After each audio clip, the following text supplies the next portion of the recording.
Today I am going to discuss about digital signal processing. The previous year's question is an objective type question which will come in previous year in 1 marks question.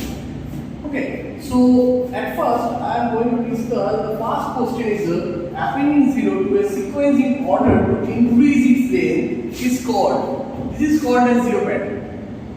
Okay, and the next question is question number 2. What are the various basic methods of sampling rate conversion in digital domain? There is a two types. There is a decimation or downsampling, and another is an interpolation or upsampling. The next question is what is the full form of MMSE? The full form of the MMSE is minimum mean square error. Question number 4, which may come in previous year, is what is an energy signal? The energy signal E of a discrete time signal exchange is defined as E equals to summation of A equals to minus infinity to infinity mod of xn whole square.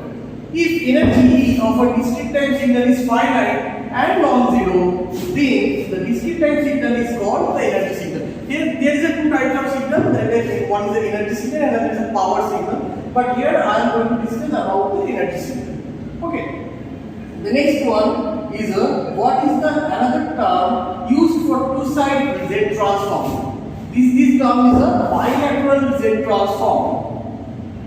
The next question number 6 is in DFT computation using radix to FFT, the value of n should be such that n equals to 2 to the power m. Question number 7. State the convolution property of Z transform. Previous video I am going to discuss the linear convolution and how it will be produced, how it will be worked, and how we are going to solve the linear convolution. But this is a long answer type question, but it is a short answer type question. Let us state a convolution property of Z transform. If Z of x1n equals to x1z and z of x2n equal to x2z, then z of x1n into x2z equal to x1z into x2z, because we know that z of x1n I am going to the z transform, that is a x1z. So here we find out by this property, and then we can write x1n and x2n. Whenever we are going to a z transform, we can find out the x1z and x2z. When x1n and x2n equal to summation of n equals to minus infinity to infinity x1n x2 of n minus m.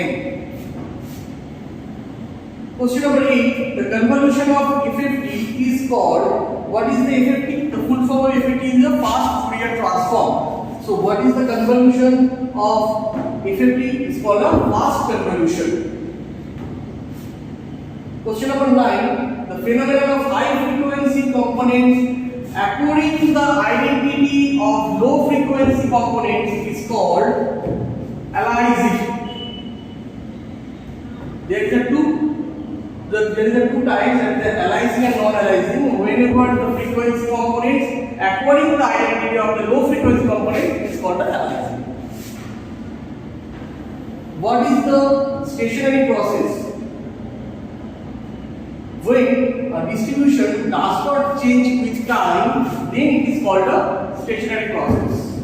Question number 11. A discrete time signal is that if its input output relationship does not change with time. Whenever it is a time invariant system, then the input output relationship do not change with time. And last question 12, the inverse Z transform of transfer function is dash of the system. This is the inverse response of the system. So we can say that the inverse Z transform of the transfer function is impulse response of the system.